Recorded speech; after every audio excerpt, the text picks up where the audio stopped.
대적들의 모든 마음들이 낙담되어지고 그들이 두려움에 오히려 빠지게 되었다라고 하는 말씀을 볼 수 있었습니다. 예루살렘 성을 위협하는 그들은 여전히 존재하고 있었지만 이제 예루살렘 성벽이 완성된 이상 더 이상 그들은 이전처럼 위협적인 존재는 되지 않았습니다. 그들 또한 섣불리 함부로 예루살렘을 공격할 수 없게 되었죠. 그리고 오늘 드디어 7장 1절에 보면 다시 한번 성벽 공사의 완료를 선언하게 됩니다. 성벽이 건축됨에 문짝을 달았다라고 말하고 있습니다. 지난주 6장 말씀까지는 성벽은 다 연결이 되었는데 문짝은 아직 달리지 않은 상태였거든요. 그래서 느헤미야가 완전히 완성이 될 때까지 산발랏이나 도비아가 불러내도 나가질 않았어요. 완전히 하나님의 전 역사, 큰 역사를 이룰 때까지는 거기에 온 마음을 쏟아내는 거죠. 네. 그런 자세로 우리가 봤잖아요. 그런데 이제 문짝까지 달렸습니다. 이제 완전히 끝난 거예요. 이 문짝이 달림과 함께 모든 대적들의 이 예루살렘 성벽 그 건축을 방해하려던 노력은 수포로 돌아가게 되었습니다. 자, 그러면 이제 우리는 이 느헤미야 말씀을 보면서 우리가 생각하는 어떤 주요 초점이 좀 바뀌어야 된다는 사실을 알아야 돼요. 성벽을 지어가는 시점에서는요, 무너진 것에 대한 회복에 초점을 맞춰야 돼요. 성벽이 완성됐잖아요. 완성이 됐으면 이제부터는 완성된 것에서부터 시작되는 유지에 초점을 맞춰야 돼요. 우리의 신앙도 마찬가지예요. 신앙이 무너진 곳이 있다라고 생각이 될 때는요, 신앙이 무너진 곳을 회복하는 그 신앙의 회복에 초점을 맞추고 신앙의 생활을 해야 될 필요가 있어요. 근데 신앙이 어느 정도 궤도에 올라서 내가 기도하고 말씀하고 예배하는 생활이 어느 정도 안정적으로 이어진다라고 한다면 그 신앙을 어떻게 지속적으로 유지할 것인가에 대해서 우리가 관심을 두고 신앙생활을 우리의 신앙을 살펴야 될 필요가 있는 거예요. 그러면 이제 본문에서 우리가 주목해서 봐야 될 것은 예루살렘 성벽을 어떻게 유지할 것인가에 초점을 맞춰야 된다는 거죠. 성벽 공사의 목적을 한번 생각해 볼까요? 성벽을 왜 지었을까요? 왜 지었을까요?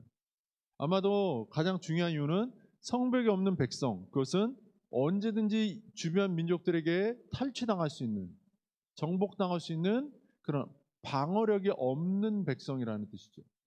그러니까 다시 말하면 자주권이 없는 백성에 불과하다라는 거예요. 터전이 없는 백성, 자기의 땅과 자기들을 지킬 무엇인가가 없는 백성이다라는 거예요. 자, 그러면 이걸 다시 뒤집어 말하면 성벽을 지으면 어떤 일이 생기는 거죠? 성벽 안에, 적어도 성벽 안에는 자신들의 자주권이 생성이 되는 거죠. 자신들의 어떤 삶의 터전이 마련되는 거죠. 누구가 오더라도 빼앗을 수 없는 자신의 소유가 창출되어지는 겁니다. 이걸 조금 더 바꿔 말하면 성벽을 지은 것은 성벽 안의 것을 유지하기 위한 것이고 성벽 안에 있는 것을 더 보존하고 지키고 활성화시키기 위한 작업이었다라고 볼 수 있어요.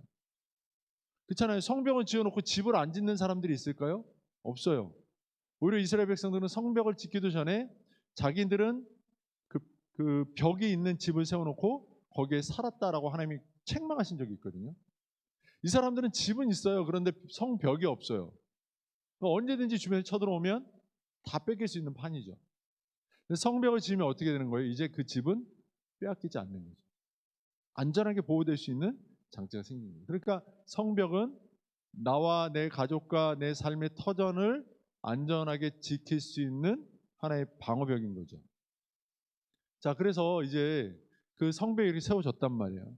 그러면 성벽을 세움으로써 그 안의 것을 지킬 필요가 생겼는데, 지키고 그 안의 것을 이제 그 자주성이 있는 상태로 유지할 필요가 생겼는데, 그러기 위해서 무엇을 했느냐? 오늘 1절을 보면 이렇게 기록하고 있어요. 문지기와 노래하는 자들과 레위 사람들을 세웠다. 이게 별거 아닌 것 같지만 굉장히 중요한 일입니다. 문짝에 달린 것과 함께 성벽 공사가 완결이 됐는데 그 다음에 행한 첫 번째 일이 문지기를 세웠다는 거예요. 이 문지기는 사실 두 가지 의미가 있습니다. 하나는 기본적으로는 원래 성전 문지기를 의미해요.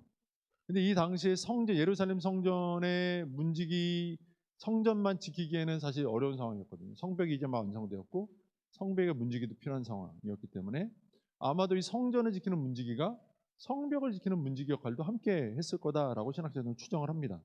그러니까 성전이든 성벽이든 지키는 문지기를 먼저 하나 세웠고요. 그 다음에 노래하는 자들과 레위 사람들을 세웠다고 그랬어요. 노래하는 사람들은 어떤 사람들일까요? 경축, 이제 성벽 완공 뭐 이런 거를 노래하기 위한 사람들이 아니라 성전에서 노래하는 사람들. 레위 사람들은요. 성전의 그 제사가 온전하게 집행되도록 성전을 섬기는 사람들이 세워졌다라는 거죠. 그러니까 하나는 성벽을 지키는 문지기를 세웠고, 또 하나는 성전에서 하나님께 드리는 제사가 제대로 집행될 수 있도록 성전을 위한 사람들을 골라 세웠다는 거죠. 그러니까 두 가지를 했다는 거예요. 세워놓은 성벽을 지키는 것과 우리가 기껏 만들어 놓은 그 영적인 방어선을 지키는 것과, 또 하나는 그 방어선 안에 실제로 가장 중요한 우리의 신앙을 지키는 것. 오늘날 우리에게 적용되는 걸로 풀자면 이스라엘 백성의 자주권을 지켜주는 성벽을 지키는 것과 그들이 하나님의 백성인 것을 그 회복시키는 성전의 회복을 동시에 집행하려고 했다라고 보는 거죠. 그리고 나서 2절을 보면요, 이런 기록이 있습니다. 내 아우 하나니와 영문에 관한 하나냐가 함께 예루살렘을 다스리게 하였다, 이렇게 말하고 있어요. 자, 보세요. 이것도 좀 특이해요. 보통 한 도시나 어떤 그 나라의 통치자는 몇 명이어야 되죠? 한 명이어야 되는 거예요. 그런데 내 아우 하나니, 네임의 아우 하나니가 한 명 세워졌고, 그 다음에 영문에 관한 하나냐가 함께 예루살렘을 다스리게 했다. 두 명이 세웠습니다. 하나니와 하나냐. 왜 두 명을 세웠느냐? 사실 우리가 좀 생각해 볼 필요가 있죠. 하나니와 더불어 세워진 하나냐라고 하는 이름 비슷해서 헷갈리는데, 하나냐는 영문의 관원이었다고 설명하고 있거든요. 영문은 성문이에요. 성문, 성벽의 문. 성문을 지키는 중요 직책자 하나와 하나님은 뭘 했을까요? 내치를 했겠죠. 그러니까 일종의 외치와 내치를 아마 구별해서 세웠던 것 같아요. 내치라는 건 어떤 거겠어요? 이스라엘 백성들이 만들어 놓은 예루살렘 성 안에 있는 자신들의 집과 자신들의 어떤 소유와 자신들의 삶을 지키는 것. 근데 그 가장 본질은 뭐예요? 성전, 제사를 지키는 것. 여기에 초점을 맞춰준 하나. 그리고 또 하나는 만들어진 성벽을 지킴으로써 다시는 우리가 가지고 있는 하나님의 선택받은 백성이라고 하는 그 특별한 권리와 그 자주권을 잃어버리지 않기 위해서 두 명의 그 통치자를 세웠다라는 거죠. 그러면 성벽의 역할이 나왔죠. 하나는 외부로부터 우리를 방어하는 것, 또 하나는 내부의 우리의 그 신앙을, 하나님께 대한 그 신앙을 회복시키는 것. 우리가 건강한 상태로, 온전한 상태로 지킴 받도록 하는 것, 이거라는 거예요. 이것을 그대로 우리 삶에 오늘 가져올 필요가 있는 거죠. 자, 우리의 삶의 회복을 말합니다. 회복, 우리의 삶의 회복. 많이 얘기하죠. 삶이 회복돼야 된다고. 많이 무너져 있다고. 그게 가정의 회복일 수도 있고요. 내가 직장을 포함한 사회생활의 회복일 수도 있고요. 관계 회복일 수도 있습니다. 어쨌든 우리의 삶의 그 여러 요소들의 회복을 우리는 늘 말해요. 또 더불어서 뭘 말하죠? 신앙의 회복도 말합니다. 신앙도 회복돼야 된다고 그러고 우리의 삶도 회복돼야 된다고 말해요. 자, 그런데 우리가 여기서 한 가지 생각해야 될 것은 우리의 신앙과 우리의 삶은 신앙 따로 삶 따로냐, 아니면 신앙이 우리의 삶의 중심에 있고 그 주변을 삶으로 둘러쳐 있는 것이냐, 한번 생각해 볼 필요가 있죠. 우리 이미 답을 알고 있죠. 우리의 신앙이 본질이고 그 신앙에 근거한 우리의 삶이 펼쳐지는 것이다 라는 걸 우리는 알고 있죠. 자, 그러면 이제 우리는 이런 그 개념 안에서 생각을 해보자고요. 예루살렘 성벽을 세웠던 것처럼 우리의 삶에 온전한 성벽을 세워야 됩니다. 그 성벽은 무엇을 위한 성벽이어야 되는 거죠? 우리의 삶의 중심에 있는 신앙을 지키기 위한 성벽이 세워져야 되는 거죠. 근데 신앙을 지키기 위한 성벽이 뭐예요? 결국은 우리의 삶이라는 거예요. 우리의 삶은 우리의 신앙을 지키기 위해서 존재하는 거예요. 우리의 신앙이 우리의 삶을 지탱하기 위해서 존재하는 것이다라는 개념을 많이 갖고 있는데, 실제로 우리의 삶이 신앙을 지키기 위한 도구가 되어져야 될 필요가 있다는 거예요. 그러면 우리의 삶이 얼마나 더 철저해져야 되느냐에 대한 것을 이해할 수 있죠. 이걸 좀 더 쉽게 얘기하면 이런 거죠. 우리의 부부 생활은요, 우리의 신앙을 지키기 위한 부부 생활이 돼야 돼요. 이렇게 말하면 부부 생활이 얼마나 더 철저해야 되는지에 대한 감이 오시죠. 신앙이 철저해야 부부 생활이 온전해져요라는 말은 많이 해요. 그렇죠? 그런데 그것이 아니라 우리의 부부 생활은 우리의 신앙을 더욱더 견고하게 지켜내기 위해서 하나님께서 우리에게 주신 성벽과 같다는 거예요. 우리의 직장 생활은 우리의 신앙이 직장 생활을 통해서 더욱더 견고해지도록 하나님께서 허락해 주신 성벽과 같다는 거예요. 우리의 삶의 터전들이 그러하다는 거예요. 그러면 우리가 우리의 삶에서 끊임없이 사단의 도전들을 받을 거 아닙니까? 그럴 때 우리가 어떤 자세로 대해야 되는 거예요? 이게 무너지면 우리의 신앙은 무너진다라는 걸 가져야 됩니다. 여기는 무너져도 괜찮아, 우리의 신앙만 지키면 돼라는 개념으로 접근하면 안 되는 거죠. 이스라엘 백성이 어렵게 성벽을 쌓았습니다. 그 성벽이 어느 한 곳이 뻥 뚫렸어요. 그럼 어떻게 됩니까? 성전이 박살이 나는 거예요. 이스라엘이 완전히 몰락하는 거예요. 그렇잖아요. 성벽은 그런 거예요. 우리의 삶이, 우리의 부부관계가, 우리의 직장 생활이, 우리의 자녀 부모의 관계가, 우리의 삶의 여러 사람들과의 관계가 무너지면 어떻게 됩니까? 우리의 신앙이 함께 무너진다고 하는 그 의식을 우리가 가져야 되는 거예요. 우리가 인간이 굉장히 약하다는 사실을 잘 알고 있습니다. 우린 약해요. 그죠? 다 공감하고 인정할 겁니다. 뭐 한순간 한때는 잘 나갈 수 있습니다. 강해 보일 수 있습니다. 한눈 팔면 금방 그 자리를 이탈해서 떨어지는 것들을 경험해요. 또 우리 말에 뛰는 놈 위에 나는 놈 이런 말이 있잖아요. 내가 뛰는 것 같은데 나보다 날아다니는 사람들이 있더라고요. 우린 약해요. 그 나는 사람도 보면 어느 순간 추락하는 것들을 우리는 보게 돼요. 예루살렘 성벽을 쌓을 때 그 산발락과 도비아가 했던 말이 있어요. 너희들이 쌓는 성벽은 여호가 올라가도 무너질 걸이라고 했던 말을 했죠. 여호 한 마리가 올라가도 성벽이 무너질 거라고 얘기했어요. 그만큼 별것 아니다. 금방 무너질 거다 이런 얘기를 했죠. 여러분 일산이라는 동네 아시죠? 일산? 네, 원 마운튼. 네. 저기 일산 요 가깝잖아요. 여기 오래 사신 분들 혹시 기억할지 모르겠어요. 1990년에 태풍 도트라는 태풍이 하나 온 적이 있거든요. 도트. 얘가 너무 세가지고요. 3, 4일 동안 한 500mm인가 비가 왔어요. 그래서 일산에 제방 뚝이 무너졌어요. 그래서 저 고양시 아마 제 기억에 행신동 쪽인데요. 거기가 물에 침수가 됐어요. 완전히 잠겨버렸어요. 그래가지고 사망이 한 120명, 120몇 명, 그다음에 실종도 한 몇십 명, 그다음에 이재민이 막 20만 명 이렇게 나왔던 그런 큰 홍수가 났었거든요. 당시에 피해액이 5천억이라고 그러더라고요. 찾아보니까 5천억. 당시 1990년 당시에 그 대졸자 그 초봉이 얼마였는지 아십니까? 우리나라 그 대기업에 대졸자 들어가면 처음 받는 월급 얼마쯤 될 것 같아요? 찾아보니까 60만 원쯤 받았다 그러더라고요. 60만 원쯤. 60만 원쯤 되는데 요즘 얼마 받죠? 한 600만 원쯤 받죠.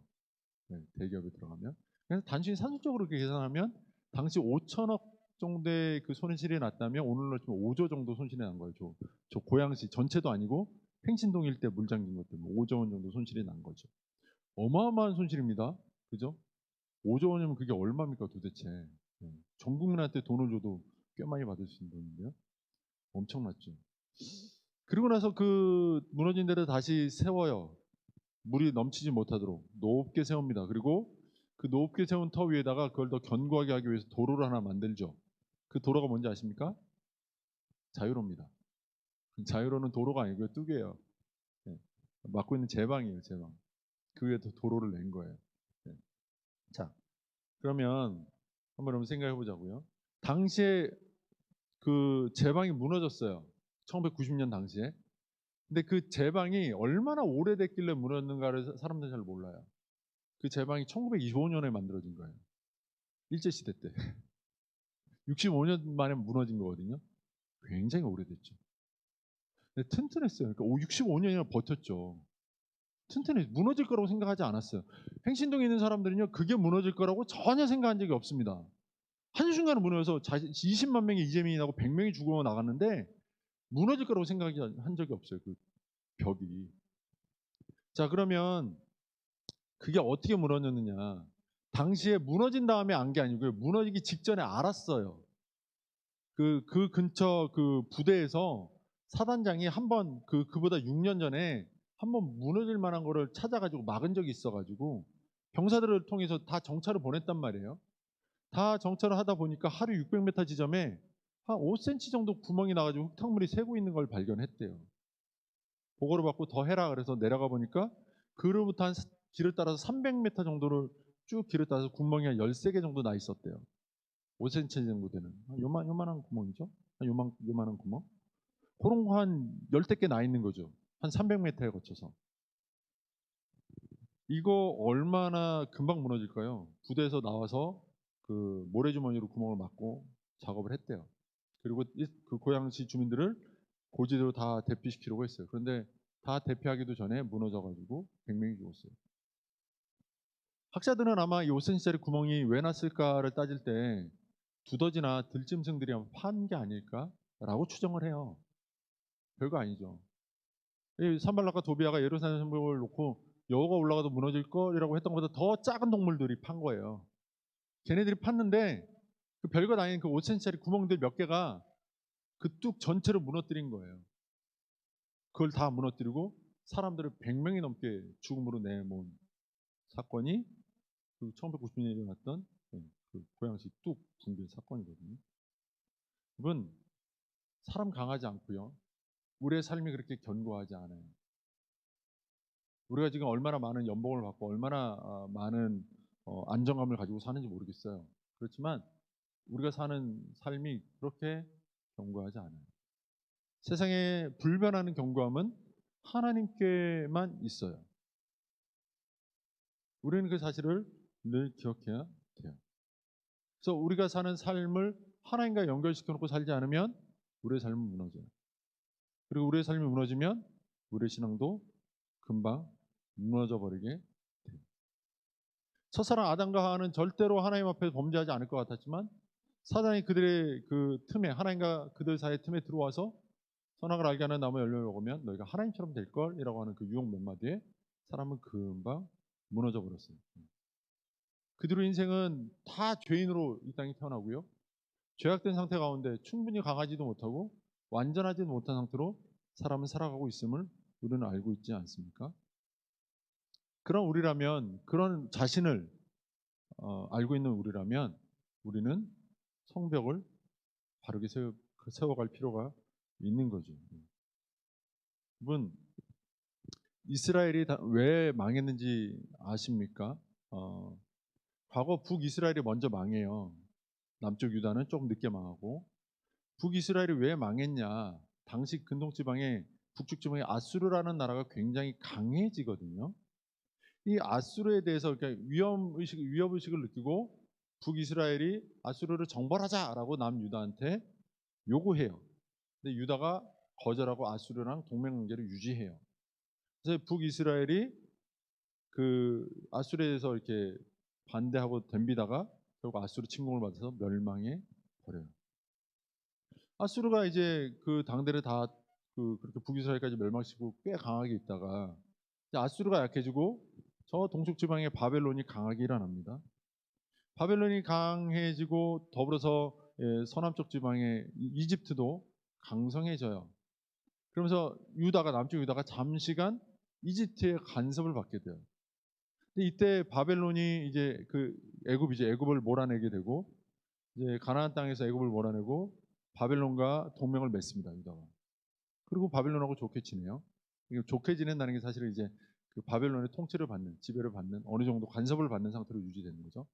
그때 하나님이 선지자를 통해서 바벨론하고 동맹관계 유지해라고 했는데 유다가 말을 안 들어요. 또.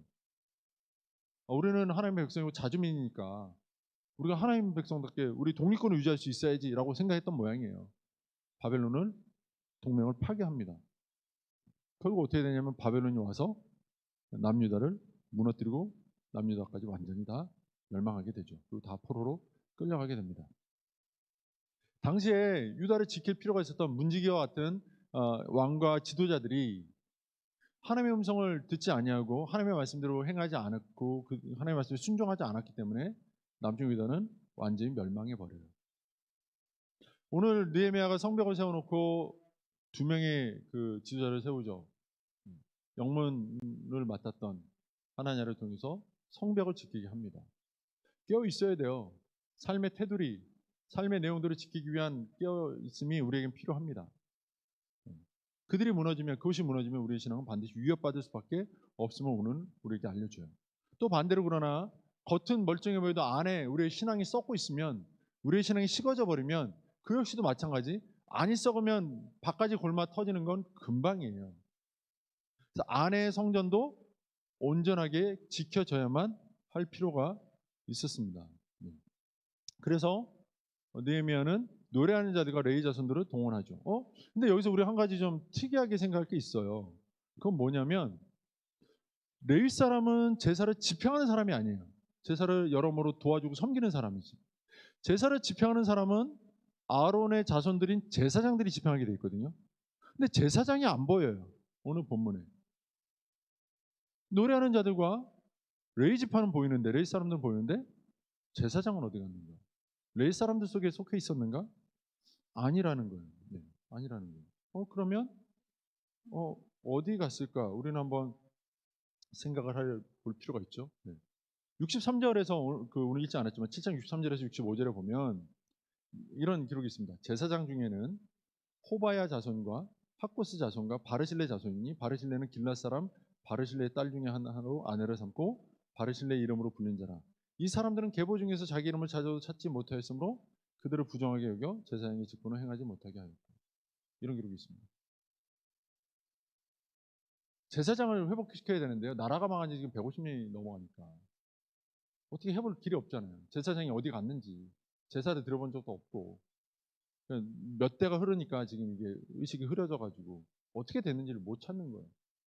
이 계보를 이제 찾아오게 되는 거죠. 가져오게 됩니다. 그리고 그걸 다 찾아봐요. 그 이스라엘로, 그 예루살렘으로 돌아온 사람들의 그 명단을 다 확보하고 다 뒤져보는 거예요. 그런데 거기에 지금 오늘 본문에 제사장이 필요해서 제사장을 찾았는데, 우리 제사장이에요라고 나온 사람들이 있는데 그들을 그 계보 그 명단을 뒤져봤는데 없는 거예요. 그랬더니 어떻게 하냐면 그들을 부정히 여기서 제사장 직분을 행하지 못하게 막아버렸어요. 사실 우리는 여기서 고민할 필요가 있을 것 같아요.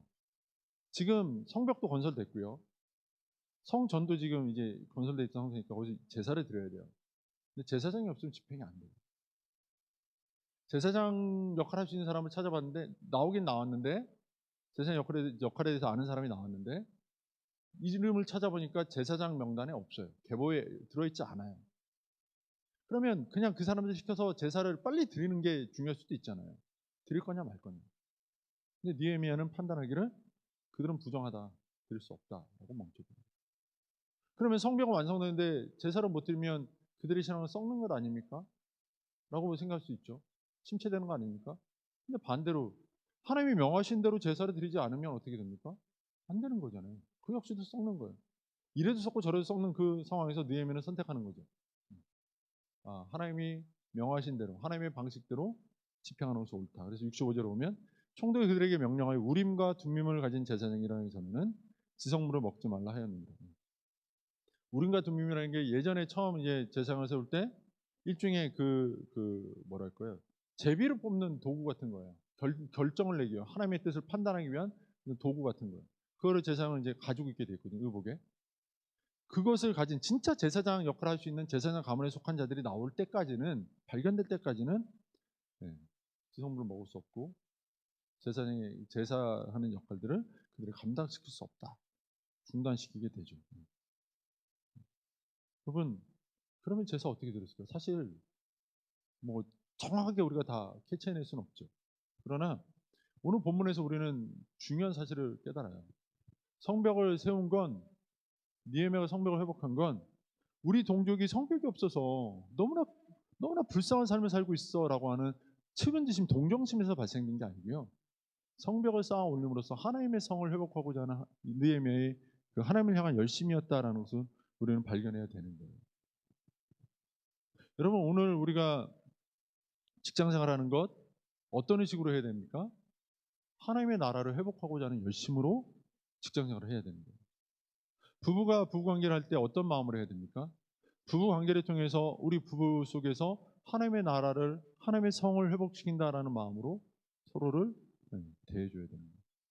자녀에게도 마찬가지고요, 이웃에게도 마찬가지입니다. 우리가 무엇을 하든지 그렇게 살아가야 돼요. 그리고 그런 삶을 살아갈 수 있도록 우리 안에서 어떻게 됩니까?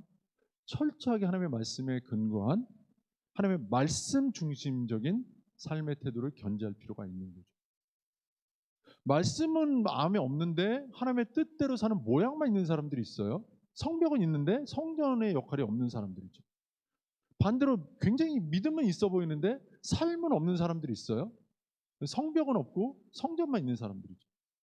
그런 사람들은 결국 무너질 수밖에 없어요. 성벽과 성전은 함께 존재해야 되고 성벽이 성전을 위해서 존재하고 성전은 성벽을 위해서 존재하는 겁니다. 이스라엘 백성에게 성전이 없다면 그들은 이스라엘 백성으로 온전히 존재할 수 없는 것이고 그들에게 성벽이 없다면 그들은 온전하게 하나님께 예배하는 그 안정적인 예배를 확보할 수 없었던 거죠. 여러분 그런 오늘 본문의 그림을 가지고 우리 가정을 또 우리 교회를 우리 삶을 한번 좀 들여다 보시면 좋을 것 같아요. 나는 내 아내 사랑하기를 하나님을 위하여 하고 있는가? 내 남편 사랑하기를 하나님을 위하여 하고 있는가? 나는 내 직장 생활을 하나님을 위하여 하고 있는가? 적어도 내가 하나님께 그 받은 은혜의 선물, 이 믿음을 위하여, 믿음을 지키기 위하여 믿음을 행하고 그 믿음 주신 하나님의 은혜를 나누기 위하여 하고 있는가? 이런 생각해 봐야 돼요. 성벽이 지어졌다고 느헤미야 만족하지 않았습니다. 그는 곧바로 그 성벽을 유지하는 것과 성전의 기능을 회복하는 것에 초점을 맞췄습니다. 결혼을 하는 그 부부들이 많이 오해하는 게 있어요. 결혼하고 나면 또 이제 청년들이 직장을 취업하고 나면 대부분 하는 말이 정신이 없어가지고요. 예배에 막 집중하기가 어려워요. 교회에서 하는 여러 사역들이나 행사에 참여하기가 너무 어려워요. 이렇게 얘기하는 경우가 많거든요. 아니요. 그래서 더 하셔야 되는 거예요. 더 신앙 중심적으로 살아가셔야 되는 거예요. 그래야 가정이 견고해져요. 반대로 어, 그 더 우리 그 가정에 충실하기 위해선 우리에게 그 충실한 동기부여를 해주는 예배 생활에 더 충실해져야 돼요. 우리의 삶에도 충실해지고 예배 생활에도 충실해져야 돼요. 결혼하고 나면 직장 취업하고 나면 이상하게 교회를 등한시하게 되고 이상하게 사역에서 뒷걸음치게 되고 이상하게 뭔가 이렇게 한 걸음 한 걸음 이게 물러나게 되는데요. 그러지 않았으면 좋겠어요. 오늘 본문에 이 자기가 제사장이라고 튀어나왔는데 계보를 뒤져보니까 그들의 이름을 찾을 수 없었다라고 했잖아요. 어쩌면 우리가 하나님 나라를 위해서 교회 안에서 열심히 신앙생활을 하고 있는데 하나님의 계보에는 우리가 혹시 없으면 어떡하죠? 그런 생각을 좀 해봐요. 교회에서만 열심히 있는 모습으로 살기 때문에 하나님은 너는 왜 신앙이 없는데 믿음을 회복하지 못하는데 바른 믿음, 성경에 근거한 온전한 믿음은 없는데 겉으로 보이는 것만 행하고 있느냐? 너 진짜 제사장 맞니? 라고 물을 수 있어요. 너는 교회에선 잘하는데 집에 가면 참 못하네. 너 진짜 신앙의 계보에 들어있는 사람 맞니? 라고 하나님 물으실 수 있는 거죠. 가정엔 되게 충실하고 회사에는 되게 충실한데 교회에서는 발자취를 찾기가 어려운 성도들이 있어요. 하나님 물으시겠죠. 너 정말 믿음의 계보에 들어와 있는 거 맞니? 여러분, 하나님의 거룩한 백성들의 계보에 우리 이름이 들어있는가? 그 하나님의 거룩한 백성들의 계보에 우리가 안정적으로 들어있기 위해 우리의 삶과 우리의 신앙을 동일시하고 살아가고 있는가? 우리는 한번 생각을 해봐야 될 것 같아요. 그래서 우리가 사랑하는 우리 성도님들이 바라기는 우리의 삶이 곧 신앙이다라는 사실을 기억하면서 우리의 삶을 어, 신앙적으로 지켜냄으로써 우리의 신앙을 지키고 또 우리의 신앙을 가장 우선시하고 그것을 중심에 놓음으로써 우리의 삶을 함께 신앙적인 삶으로 변화시켜가는 그런 삶을 통해서 나와 우리 가정과 우리의 자녀들이 지금으로부터 주님 오시는 그날까지 하나님 나라의 계보에 하나님 백성의 계보에 들어가 이 땅에서 하나님의 거룩한 제사장 역할을 신분을 감당하며 살아갈 수 있게 되기를 주님의 이름으로 축원합니다.